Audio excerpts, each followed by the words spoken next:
नमो बुद्धाय, जय भीम, जय भारत, जय संविधान, जोहार साथियों। सबसे पहले तो मैं सभी पत्रकार बंधुओं का आभार व्यक्त करता हूं आज की इस प्रेस वार्ता में आने के लिए। आप सभी को मालूम है कि महाबोधि महाविहार, जहां तथागत बुद्ध को ज्ञान की प्राप्ति हुई थी, उस महाबोधि महाविहार को सम्राट अशोक जी ने बनवाया था।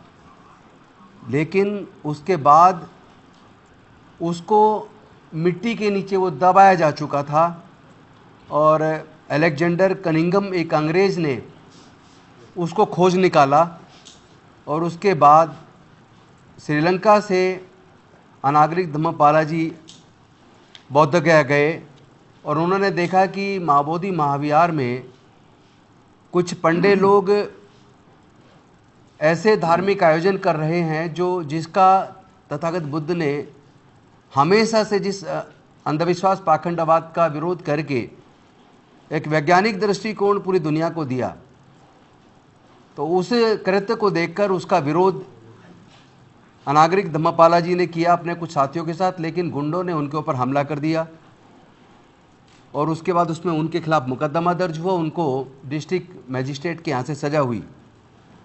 तो ये आंदोलन तब से चला था। तत्पश्चात कांग्रेस के एक अधिवेशन में भी ये मुद्दा उठा और कांग्रेस ने उस वक्त एक कमेटी का गठन किया और डॉक्टर राजेंद्र प्रसाद जी के नेतृत्व में उनसे उसकी जांच करके रिपोर्ट देने के लिए कहा।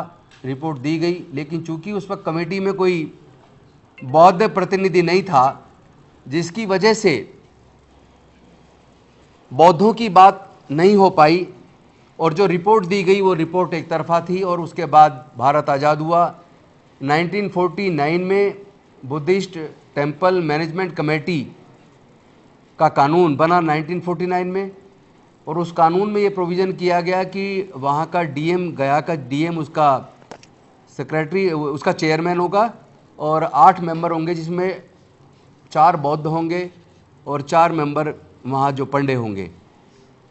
तो तभी से लगातार बीटी एक्ट 1949 एक्ट को रिपील करने का आंदोलन अलग अलग समय पर चलता रहा। 92 में भंते सुरई ससई जी के नेतृत्व में बहुत बड़ा आंदोलन दिल्ली में लगभग 1.5 साल चला, लेकिन तब भी झूठे आश्वासन मिले, लेकिन समाधान नहीं हुआ।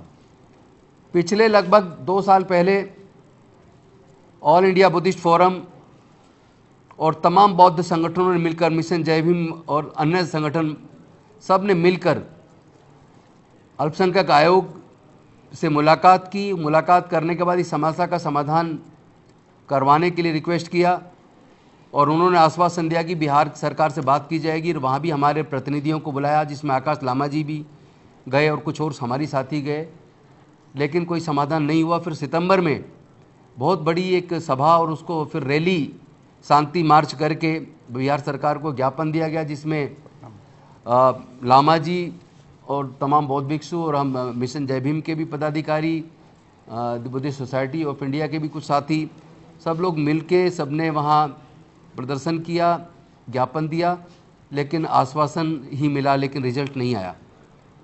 उसके बाद 12 फरवरी से लगातार ऑल इंडिया बुद्धिस्ट फोरम और तमाम बहुजन संगठन, अम्बेडकरवादी संगठन, तथागत बुद्ध से जुड़े संगठन, सब ने मिल के महाबोधि महाविहार में आंदोलन शुरू किया। और सबको पता है कि लगभग 15 दिन के बाद जिस तरीके से धोखे से बल प्रयोग करके गया के प्रशासन ने बौद्ध भिक्षुओं को वहाँ से जबरन उठाया, ये कह के कि आपका इलाज कराना है, और जाके अस्पताल में पटक दिया और वहाँ से हमारे लोगों को हटा दिया बलपूर्वक धोखे से। और करीब 2 किलोमीटर दूरी पर एक स्थान दिया जहाँ पे कूड़ा करकट था, सांप बिच्छू थे, कि आप वहाँ बैठ जाइए।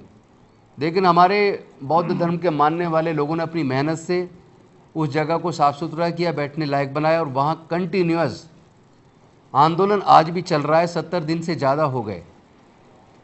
अनेकों हमारे सांसदों ने, अलग अलग पार्टी के सांसदों ने संसद के अंदर हमारी इस जायज़ मांग को, बौद्धों की इस जायज़ मांग को अपने अपने तरीके से लोकसभा व राज्यसभा के अंदर उठाया और समाधान के लिए केंद्र सरकार से निवेदन किया, बिहार सरकार से निवेदन किया।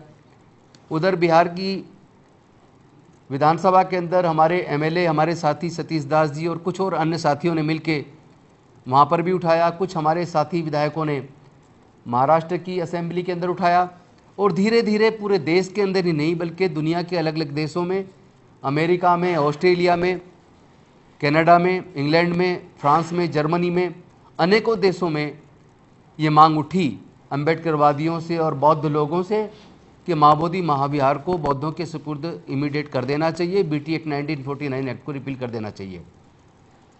इसी दौरान कल केंद्र सरकार के अल्पसंख्यक मामलों के मंत्री माननीय किरण रिजिजू जी से अपॉइंटमेंट मिला और ऑल इंडिया बुद्धिस्ट फोरम के प्रेसिडेंट जम्मू लामा जी, जनरल सेक्रेटरी आकाश लामा जी, मिशन जय भीम से हमारे बीपी बौद्ध जी, बीपी निगम साहब, मैं स्वयं और महाराष्ट्र सरकार की पूर्व मंत्री सुलेखा ताई, हम सब लोग वहाँ गए, किरण रिजिजू जी से मिले और उनको ये ज्ञापन हम सब लोगों ने उनको दिया।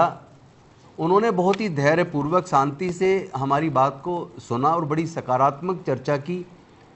उन्होंने आश्वासन दिया कि सरकार भी इस मुद्दे पर गंभीर है और उनके आश्वासन के हिसाब से उन्होंने कहा कि इस समस्या का समाधान होना चाहिए, वो भी इस बात को मानते हैं। उन्होंने आश्वस्त किया है कि इस पर अतिशीघ्र सकारात्मक कार्रवाई की जाएगी। लेकिन ज्ञापन देने के बाद जब हम बाहर आए, हम लोगों ने आपस में बातचीत की और हमने तय किया कि कोरे आश्वासन पे हम लोग नहीं रुकेंगे। हमारा धरना ये पूरे देश में तेज़ी से बढ़ेगा। महाबोधि महाविहार में धरना लगातार चलता रहेगा। देश के अलग अलग राज्यों से लोगों को जोड़कर कोऑर्डिनेशन किया जाएगा और इस आंदोलन को और भी विशाल और विस्तृत बनाया जाएगा। और जो लोग भारत से बाहर के देशों में बौद्ध लोग रहते हैं, अम्बेडकरवादी लोग रहते हैं, वो लोग भी हमारी पूरी टीम के साथ जुड़ गए हैं। पूरे देश के अंदर जितने बौद्ध संगठन हैं, अम्बेडकरवादी संगठन हैं, वो तमाम लोग भी जुड़ गए हैं। और जितने हमारे बहुजन समाज के अम्बेडकरवादी सांसद और विधायक हैं, उनमें भी काफ़ी सकारात्मक सोच डेवलप हुई है, वो लोग भी संपर्क में हैं।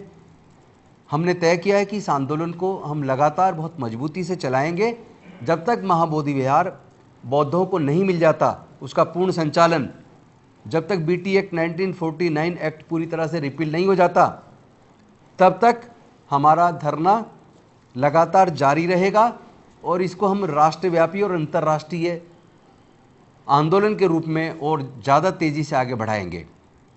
अब मैं चाहूँगा कि हमारे ऑल इंडिया बुद्धिस्ट फोरम के जनरल सेक्रेटरी, जो लगातार 2 साल से मैं खुद देख रहा हूँ लगातार इस आंदोलन को नेतृत्व दे रहे हैं, आकाश लामा जी लगातार वहाँ धरने पे भी बैठे हैं। मैं चाहूँगा कि वो कल